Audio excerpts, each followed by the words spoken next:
Kohler here with a tax and legal tip, maybe more business/legal tip.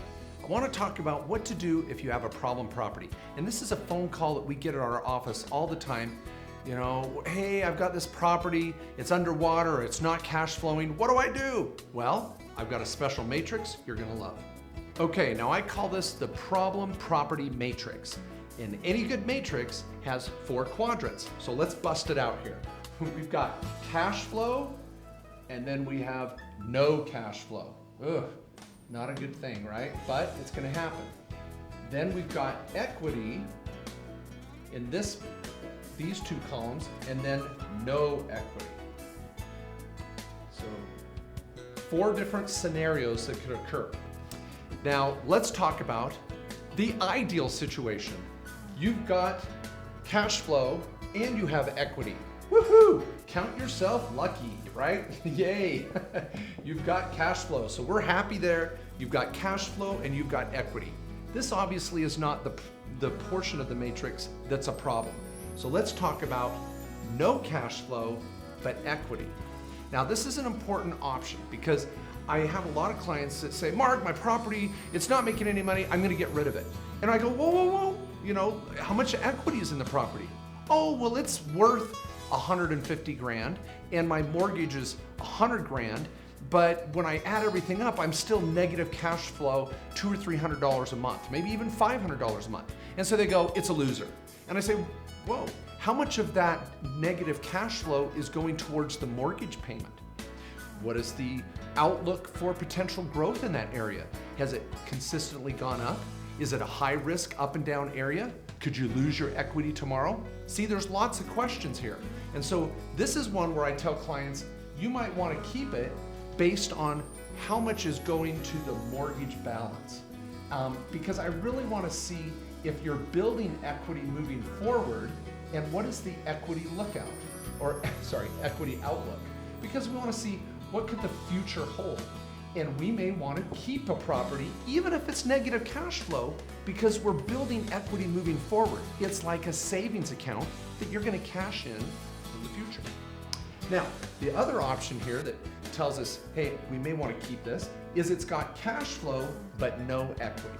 So in this situation, again, it's a question mark. What should we do? It doesn't mean automatically we get rid of it.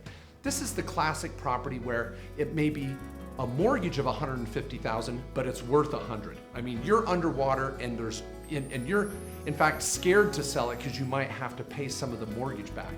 And that's a really tragic scenario. But if it's cash flowing, why not keep it?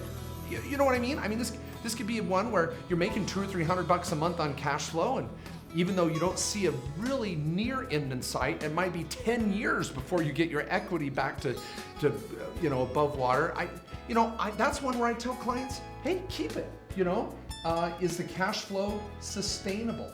And if it is, I'm going to tell you to probably keep this property for the foreseeable future, and then maybe try to get out of it when there's a bump in the market or something like that. So this is another one where you're going to want to keep it. But then we have the perfect storm. No cash flow, no equity. We've got to get rid of this property. And it's ironic, not ironic, it's shocking how many clients I see that have held on to properties that are in this quadrant. I mean, if you're in here, you've got to start looking at a short sale, a deed in lieu of foreclosure, doing a lease option to get some tenant to hopefully buy it as soon as possible.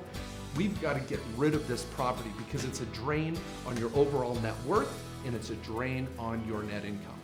So, in summary, not every property that seems to be a problem is really a problem.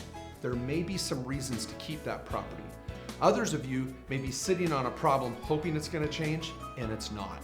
And it's time to rip the cord and get out of there. So consider these issues very carefully.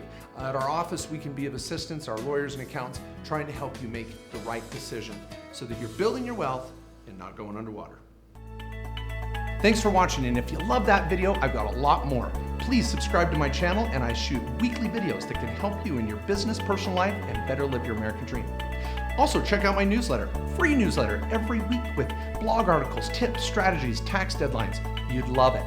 Also, if you like social media, please follow me on social media with some daily tips, and if you like to connect that way, it can be a lot of fun. But finally, please check out my tax and legal library. I have 50 plus videos on these topics and more, where I pull out a whiteboard and break them down, hours and hours of helpful information that can better help you live the American dream.